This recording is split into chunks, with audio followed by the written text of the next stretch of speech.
Hey guys, today's video is on how do you write a proper business plan for your restaurant. So many times when I open up my email, this is what people are asking for. How do you write a proper business plan? Do you have a template for it? Yes, I have a template. So make sure you guys stay until the end and I'm gonna share the template with you on how do you use this template to raise funds, to find partners, to have clarity on your business. But before we do that, we need to understand why is writing a business plan super important and essential for your success. The number one reason why you should have a business plan is for you to be able to raise funds. And what I mean by that is you need to have a plan to show banks, you need to show government, you need to show investors, angel investors, this plan, so then that way they would be able to see how you plan on succeeding in the next 1 year, 3 year, 5, 10 years, okay? And this is why they need to always ask you for a business plan, because they need to understand what you're talking about. The second reason why you should always have a business plan is so then that way you can attract the right partners in your business. A lot of people are looking for partners. They're looking for people who are talented, that hustles as much as they do, and they want someone to be able to share the workload with them. So they're trying to look for a partner. They're trying to show them and communicate their own vision to their partners. But a lot of times it's very difficult to translate what you have in here into your partner's eyes and for them to be able to see it, which is the reason why having a business plan is super important for you to be able to attract the right partners.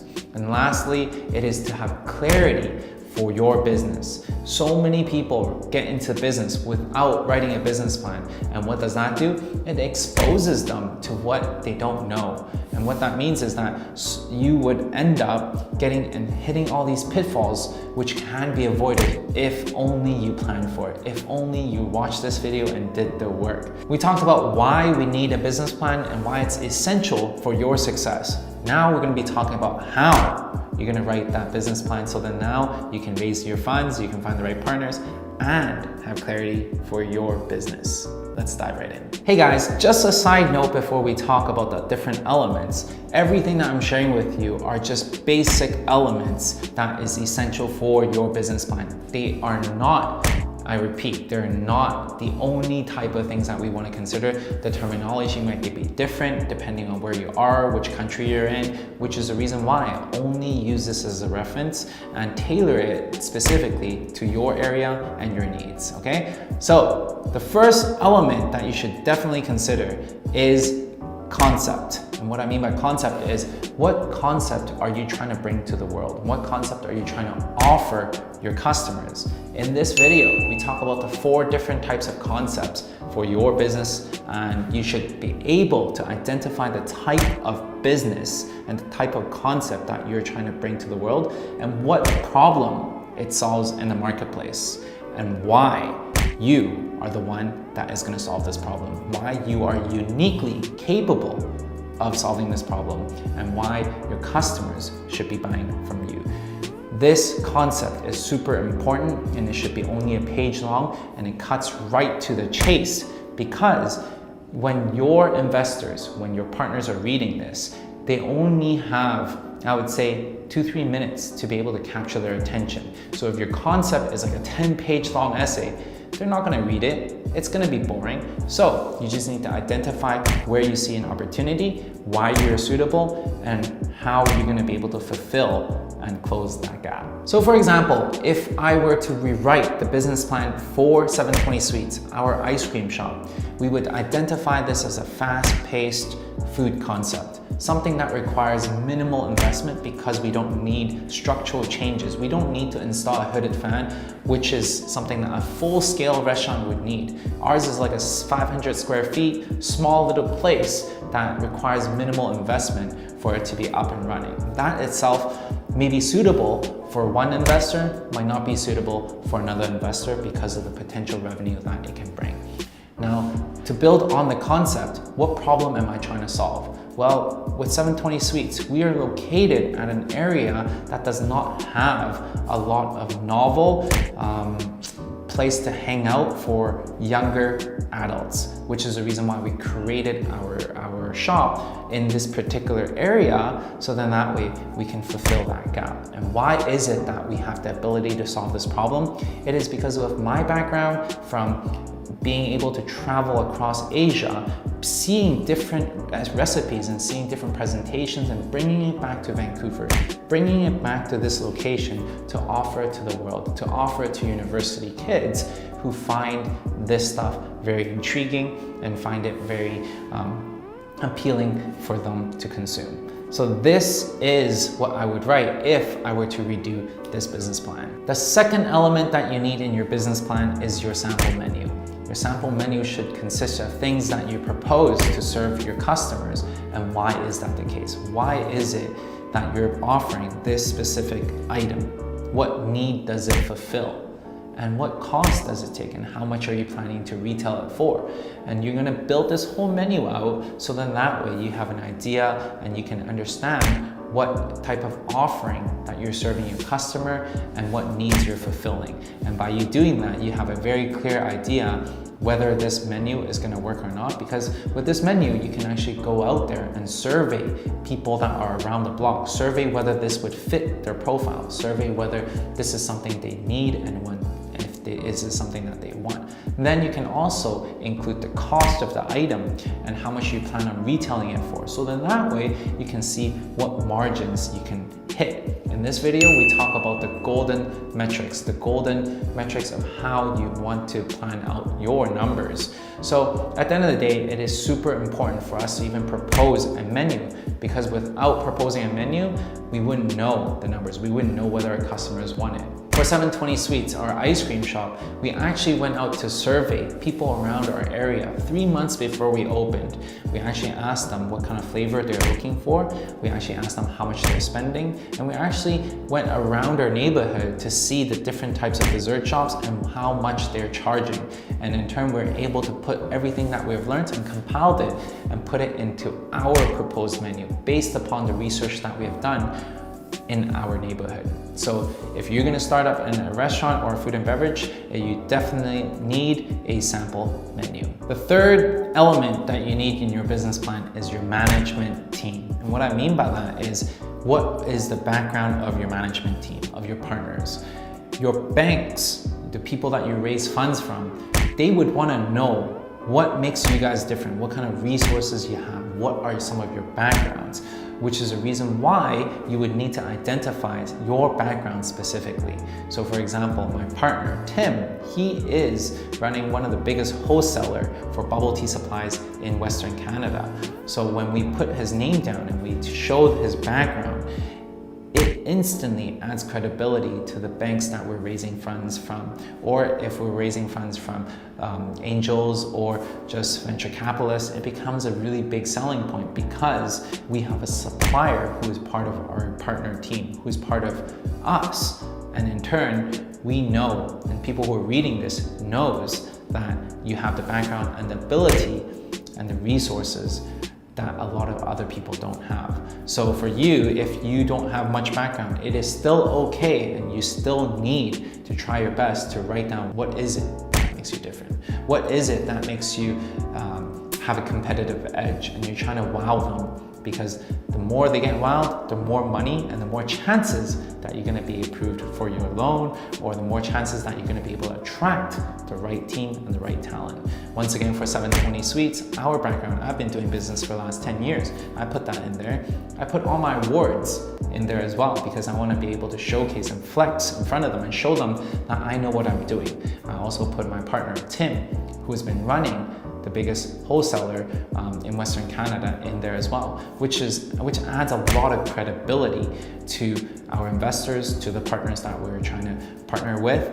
And this itself acts as a really, really great positioning piece for your business. The fourth element that you need in your business plan is design. And what I mean by design is, because the whole point of creating this business plan is to be able to show your vision to the people and share this vision to the people you're raising funds from, to the people that you want to join your team. And the more that you're able to do that, the more they can see your vision and the more money they're gonna give you, the more chances they'll join your team, the more chances you're gonna get your funding. So that's why design is super, super important. And you need to be super meticulous with your ability to be able to transfer what you have and what you see to these different types of people. if you have the ability and the resource to hire a drafting firm or interior design firm, they're gonna be able to generate all these designs for you. They're gonna talk to you about your vision. They're gonna ask you what type of material you want to use, what kind of feeling you want to transpire, and what kind of experience you want to give your customers. And in turn, they're going to be able to create renders of how it looks like inside. They're going to be able to create these different pictures and designs to showcase to you how it's going to look like and to bring your vision into reality. Now, not a lot of people have the ability, and some people actually don't have the ability and the budget to hire an internal designer, a drafter, which is the reason why you may want to consider resources like Upwork or Fiverr. And these are online job, contracting sites, which you can employ different types of talent to be able to do this for you, okay? And this is much more reasonable and much cheaper. However, you need to have much more control. You need to have much more coordination with these people to get out the renders, to get out the image that you want to portray. For us, 720 Sweets, this is the number one thing that we relied on when we're building out franchises, when we're selling franchises, is to create very, very beautiful designs to show our franchisees, to show our investors what potentially can look like, the new place would be like. And in turn, we're able to secure a few different resources and a few different rounds of fundings because we have amazing designs. You can check it out right here. Beautiful designs. The fifth element for your business plan is the target market. You need to be able to identify who is it specifically, that one person you're trying to serve. You need to be able to profile them. Why is it that they want to shop from your place? What problem are you trying to solve? Are you trying to serve that 30-year-old that's hustling in their job and they're just trying to get something quick to go and to eat and something healthy? Well, if you're offering something that is going to take 40 minutes to make, that is unhealthy, that is difficult to eat on the go, then unfortunately, that doesn't meet that criteria. That doesn't make that job and fulfill that job that needs to be done, which is a reason why you need to identify very, very specifically who is it that you're trying to serve. And by you doing that, you can profile their needs, you can profile what they like, how old they are, what kind of income they have, what is it that they're trying to solve. By you doing that, you can now cater the whole experience and you're gonna solve that one problem. A very, very big misconception is the fact that, hey, Wilson, what if I only offer everything to this one customer that you're talking to? Wouldn't I be cutting out the rest of the people? The answer is no. Just because you're offering and catering your experience to this one demographic, that doesn't cut out everyone else. People will still consume from you. People will still understand what you're trying to offer. You're beating out the noise. People are seeing exactly, you have clarity what you're trying to offer, and people are able to see that because you have identified that one person you're trying to solve. You don't want to be vanilla in this trade. You want to be very, very specific, and you want to solve that need. And by you doing that, you can now stand out from the crowd.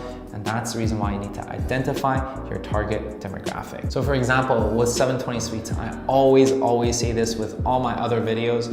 It is so important for us to identify our target demographic. And for us at 720 Sweets, it is Michelle. We're serving Michelle. Michelle is an 18-year-old that goes to UBC, university. She values the goodness of life. She loves social media.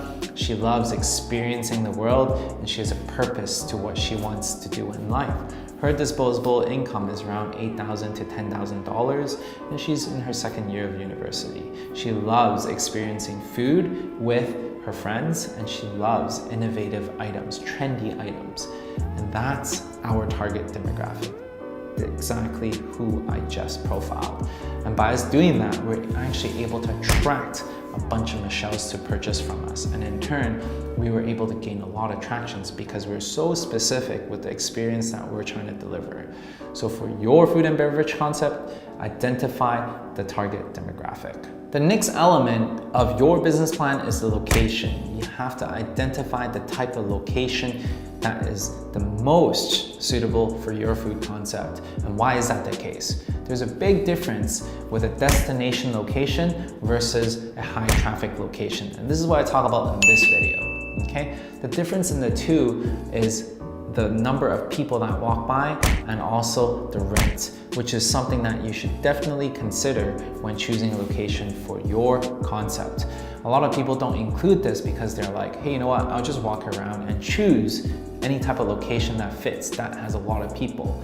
Well, unfortunately, in an ideal, in the real world out there, budget is always a constraint, which is the reason why we need to identify the location that is best suited for our offering. So it could be something that is super accessible because of the fact that we're catering to high school kids, or it could be a destination and only accessible by vehicle. And if we choose those locations, then we know we're catering more towards the adult demographic, the more of the higher end demographic that drives, that doesn't take public transit.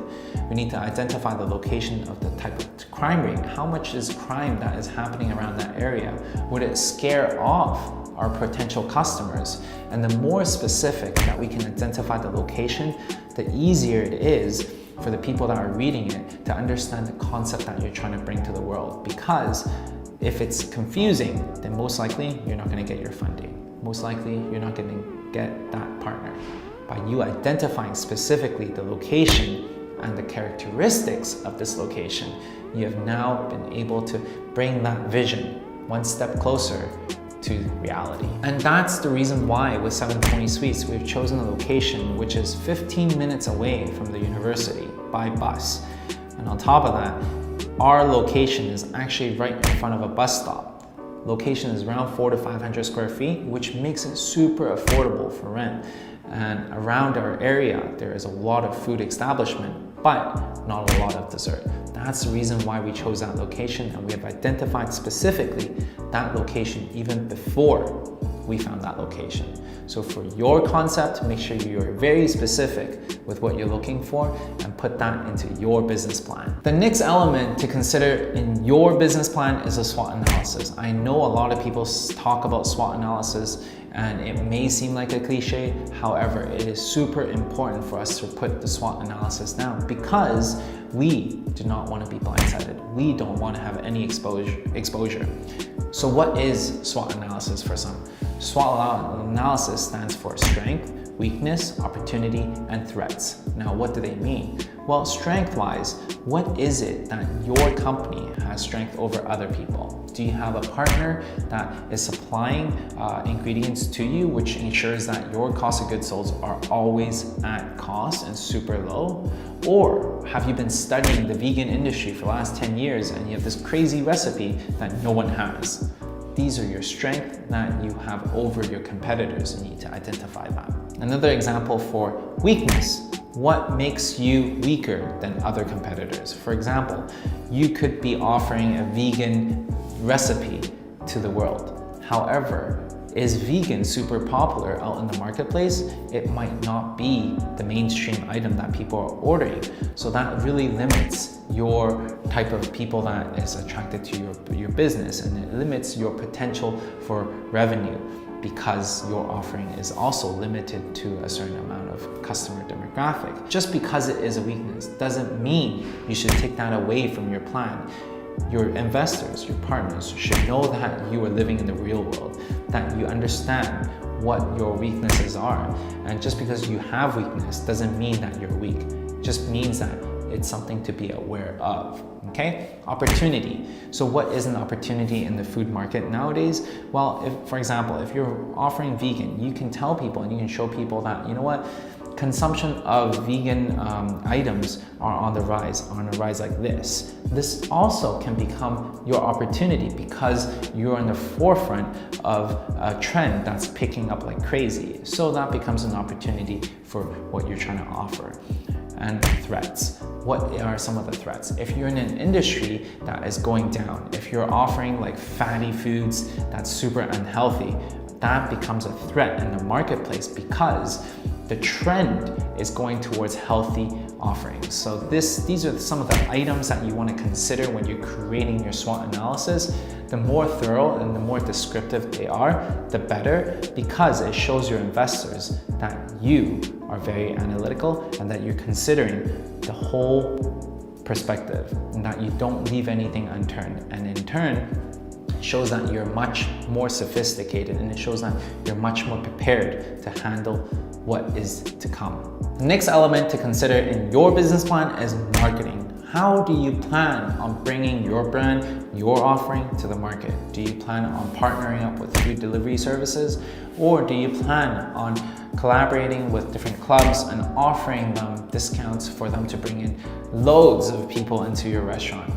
Whatever your marketing plan is, you need to have identify this plan, so then that way your investors and your partners would know how you're going to become successful. How do you plan on getting people through the doors? Are you going to be leaving brochures at office restaurants or office buildings all the time? Or are you going to be planning on running Facebook ads? What is your marketing plan? What specific things are you going to be doing to bring your business to the next level? For example, with 720 Sweets, a big part of our marketing comes down to collaboration, because we understand that our target demographic, the Michelles, they're looking for something new all the time.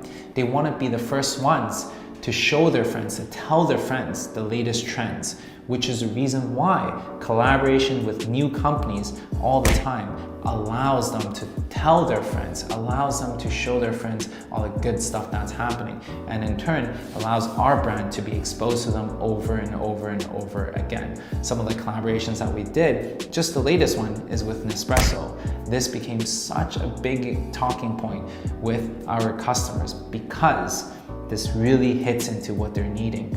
Our customers are wanting to share these things, and this is a great marketing channel specifically for us. So you need to understand and identify what types of marketing do you plan on doing to bring your restaurant to the next level. And if you want to learn more about marketing, check out this video. We talk about the top 10 marketing hacks, tricks, and strategies that are timeless for your restaurant business. Make sure you guys check it out. Last but not least, this is something that is crucial for your success, and that's financials. Never ever leave this part out in your business plan. Something that is super important and something that shows your investors, your partners, that you know what you're talking about. Just because you don't know the financials, just because you don't know how your performance is going to be, does not mean you shouldn't budget, does not mean you shouldn't project.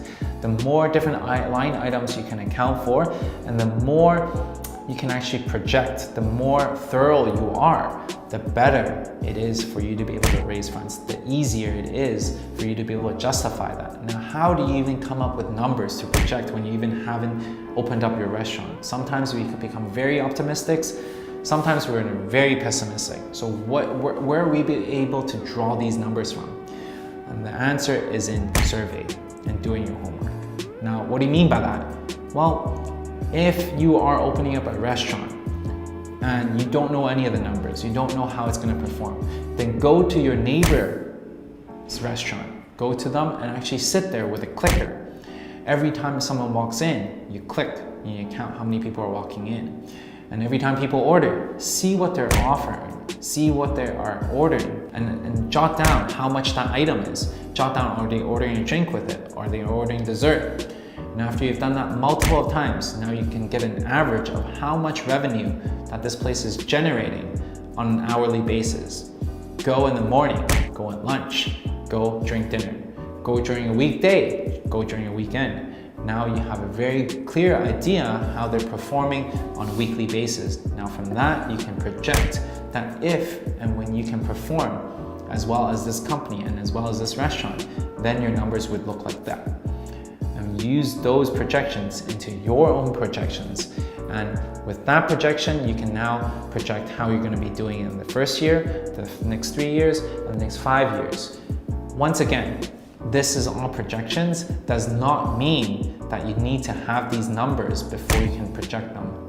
It is just imperative that you've done your research, and that when your bankers are asking you, when your investors are asking you, how do you even come up with these numbers? how impressed would they be if you told them that you went to your competitor's restaurant and you sat there for a week just to get these numbers? They're gonna be so impressed because you're willing to do your homework and you can actually give them something more accurate to base it off. And they understand that these are not real numbers, but it shows that you're willing to do your homework and you're willing to prove how this business would become successful when you put everything in place. Now, the first part is about projection for your business. And the second part is you need to consider what your startup cost is. You need to identify what you're purchasing. You need to identify the equipment that you're purchasing, the renovation costs, the design costs, the build out costs. You need to identify everything into this plan. So then that way your people, your investors would know how much money you need and why is it that you're asking for 200K? Why is it and how are you plan on using this money? Well, you've identified what your startup cost is and they understand exactly where you're spending your money. You're gonna have money for emergency fund, you're gonna have money for equipment, you're gonna have money for renovations, and these are things that you're actually considering. And the more you're considering, the more homework you're doing, the more it shows that you're actually doing homework. And that's what investors like, that's what partners like. Do your homework, do your financials, do your projections, do your startup costs.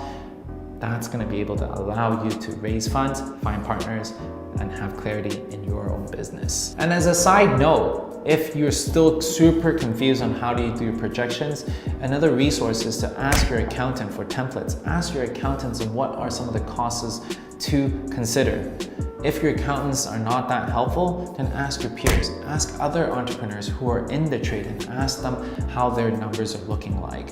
This is how I was able to get a lot of insight by asking different people, by asking different professionals to allow me to gain all these insights to consider before diving into my business and before engaging into the business. Now I'm going into this business with my eyes open. I'm not blindly swimming away, not knowing where I'm going. So there you go. These are the elements you would want to consider when building out your business plan for your restaurant. It is super imperative for you to create this business plan. It is so important, not just because you want to raise funds with it, not just because you want to find partners with it, but it is so important for you to have clarity in how you want to build your business. Throughout this whole journey, it is so difficult and there's so many different moving parts.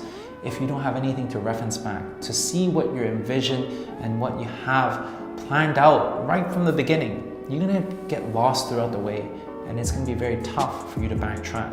And you don't understand and you won't know where you're going if you don't have a map, which is the reason why you need this business plan. You're gonna have milestones.